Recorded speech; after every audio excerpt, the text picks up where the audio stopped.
Bismillahirrahmanirrahim. Assalamualaikum warahmatullahi wabarakatuh. Kita ketemu lagi di pembelajaran fisika. Nah, di video kali ini kita akan membahas tentang listrik statis dan kita bahas terlebih dahulu tentang gaya Coulomb. Kalian masih ingat dengan gambar ini? Di SLTP kalian sudah pernah mengenal pokok bahasan tentang atom, di mana atom itu memiliki inti atom yang terdiri dari proton dan neutron yang dinamakan dengan nukleus. Kemudian dikelilingi oleh elektron. Nah, ini mengapa ini bisa terjadi?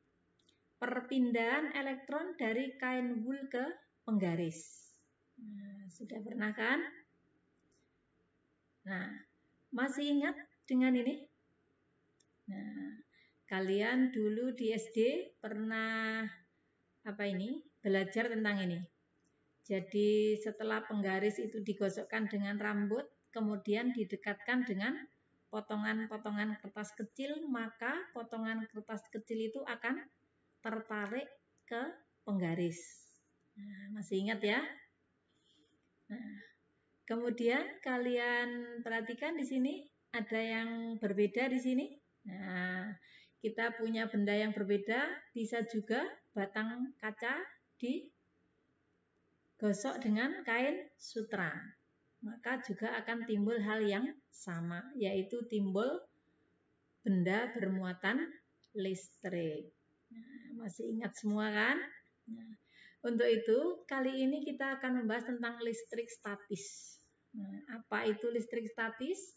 Listrik statis adalah kumpulan muatan listrik dalam jumlah tertentu yang tetap. Nah, makanya tetap itulah yang dinamakan dengan istilah lainkan dengan statis. Nah, apa itu muatan listrik? Nah, muatan listrik muncul karena adanya perpindahan elektron dari suatu benda ke benda yang lain.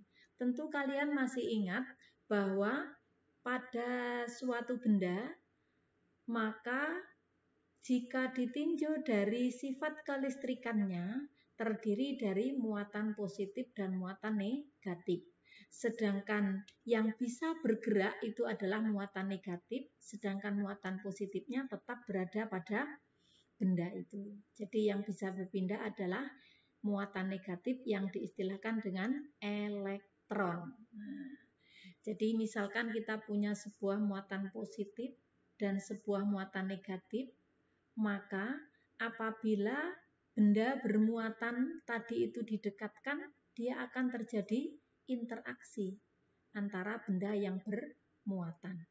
Nah, jadi terjadi interaksi antara benda yang bermuatan. Jadi kalau di sini adalah positif, di sini adalah negatif, maka akan timbul interaksi tarik-menarik. Nah, hukum yang menjelaskan interaksi dua benda yang bermuatan listrik itu dikenal dengan hukum Coulomb. Hukum ini menyatakan demikian, ketika ada dua benda bermuatan listrik sejenis atau benda jenis atau beda jenis, muatan Q1 dan Q2 yang terpisahkan jarak R, maka akan terjadi gaya tarik-menarik atau gaya tolak-menolak. Nah, kalian perhatikan ini.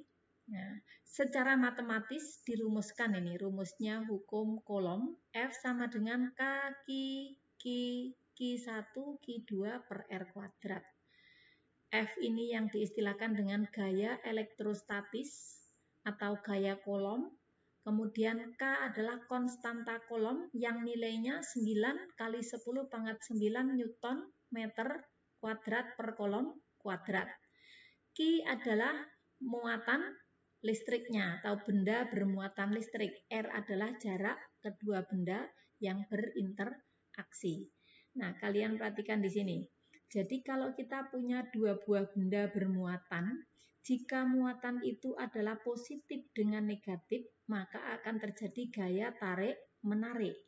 Tetapi kalau sejenis, jadi kalau sejenis akan tolak menolak.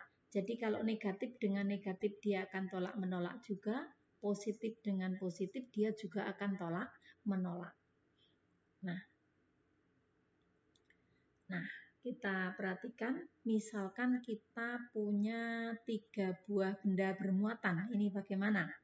Kan kalau 2 buah benda bermuatan kan jelas positif-positif atau negatif-negatif akan tolak menolak, positif-negatif akan tarik menarik. Nah, dari sifat itulah maka kalau kita memiliki 3 benda seperti yang digambarkan ini, misalkan ya, ini Q1 positif, Q2-nya positif, Q3-nya positif, apa yang terjadi? Nah, jika Q3 ini diletakkan di ujung sebelah sini ini, yang ditinjau adalah Q3, maka Q3 positif oleh Q2, Q2 kan positif, berarti sejenis. Jadi Q3 ditolak oleh Q2, kita gambarkan F, karena ditolak arahnya ke sana. Nah, Q1 juga positif, berarti Q3 ditolak oleh Q1, maka arahnya sama. Nah, karena ditolak berarti arahnya keluar dari atau menjauhi Q1 dan menjauhi Q2. Sehingga kalau kita punya kondisi benda bermuatan seperti ini, kita akan punya 2 buah gaya yang diakibatkan oleh tolakan dari Q2 dan tolakan dari Q1. Nah, ini. Sehingga cara menghitungnya berapa gaya kolom totalnya, kita ingat penjumlahan vektor yang kemarin. Karena gaya termasuk besaran vektor, maka penjumlahannya dilakukan dengan penjumlahan secara vektor. Jadi F1 dihitung dulu dengan hukum kolom. Kemudian F2 juga dihitung dulu dengan hukum kolom. Karena arahnya sama atau segaris, menurut teorinya penghitungan vektor harus dijumlahkan. Sehingga setelah dihitung masing-masing baru dijumlahkan. Nah, kemudian kalau kita punya kondisi seperti ini bagaimana? Nah, kalau tadi kan positif dengan positif. Sekarang kalau misalkan di sini A-nya adalah positif, kemudian B adalah negatif, C adalah negatif. Misalkan yang ditanyakan adalah benda B. Bagaimana gaya kolom yang berada di benda B? Maka meninjaunya atau menganalisanya, perhatikan, benda B negatif, benda A positif. Maka benda B ditarik oleh benda A, sehingga kita gambar arah anak panahnya menuju A. Kemudian meninjau benda B negatif terhadap benda C. Benda C-nya negatif. Negatif dengan negatif, tolak menolak. Berarti B didorong oleh C menjauhi. Nah, maka dia akan menjauhi titik C. Makanya di sini digambar garisnya ke sana. Ini FBC. Sehingga FBA dengan FBC ini arahnya sama. Kalau sama, cara ngerjakannya sama dengan yang ini tadi itu. Jadi dihitung dulu, setelah itu baru dijumlahkan. Nah, kita beri contoh lagi yang ini. Nah, misalkan kita punya benda seperti ini. Positif, negatif, positif. Yang ditanyakan ini. Nah, sama dengan yang pertama tadi, cuma yang tadi kan positif semua. Sekarang kalau positif, ini negatif, di sini positif. Yang ditanyakan ini, yang ditinjau adalah Q3. Q1, Q2, Q3, yang ditinjau Q3. Nah, dianalisa dulu. Ini positif, Q3 positif oleh Q2 positif dan negatif, berarti tarik menarik.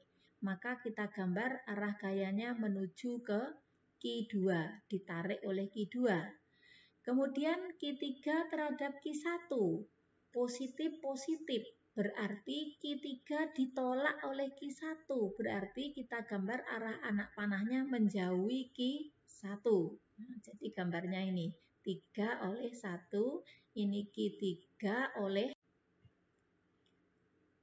Jadi mengerjakannya dijumlahkan atau dikurangkan. Nah, penjumlahan atau pengurangan pada dasarnya adalah penjumlahan dengan bilangan negatif. Sehingga mengerjakannya karena arahnya berlawanan berarti dikurangkan. Jadi F32 min F31. Ini F totalnya. Nah, sekarang kalau kita punya posisi benda bermuatannya seperti ini. Nah, misalnya benda itu membentuk segitiga seperti ini. Nah, maka jika yang ditanyakan misalkan adalah Q3, Q1, Q2, Q3, yang ditanyakan atau yang ditinjau adalah Q3. Diperhatikan lagi, Q1 positif, Q2 negatif, dan Q3 positif. Dengan cara yang sama, kita perhatikan Q3 oleh Q2 positif negatif ditarik. Berarti kita gambar F32 menuju ke Q2.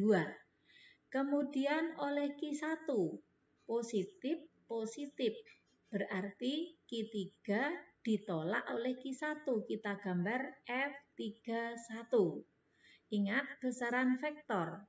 Karena antara Q32 dengan Q31 membentuk sudut, kita selesaikan dengan cara penjumlahan dua buah vektor yang membentuk sudut. Jadi menggunakan rumus ini, gaya yang terjadi pada Q3 atau F3 dihitung dulu. Akar F31 kuadrat R32 kuadrat kali 2F3132 kosinus theta. Theta sudut antara F31 dan 32. Jadi masing-masing dihitung dulu ini F-nya pakai apa? Persamaan hukum kolom tadi itu baru dimasukkan ke rumusnya penjumlahan dua buah vektor yang membentuk sudut. Sama, ini juga demikian. Menganalisanya diperhatikan. Ini dengan gambar yang sama. Nah, jadi diperhatikan dulu positif, negatif. Berarti ditarik kita gambar. Nah, gaya Q1 oleh Q2. Positif, positif berarti ditolak. Nah, maka gayanya ke sana. Resultannya berarti membentuk sudut berarti menggunakan cara jajaran ginjang. Demikian pula yang ini. Positif, positif. Berarti Q3 oleh Q1 ditolak. Positif, negatif. Berarti ditarik. Ditarik berarti menuju Q2. Penjumlahannya menggunakan cara jajaran ginjang. Oke, jadi ini sementara yang bisa kalian pelajari. Kalau kurang jelas diputar-putar ulang berkali-kali sampai kalian paham. Oke, terima kasih. Sampai di sini dulu. Alhamdulillahirabbil alamin. Yes, fisika itu mudah. Wassalamualaikum warahmatullahi wabarakatuh.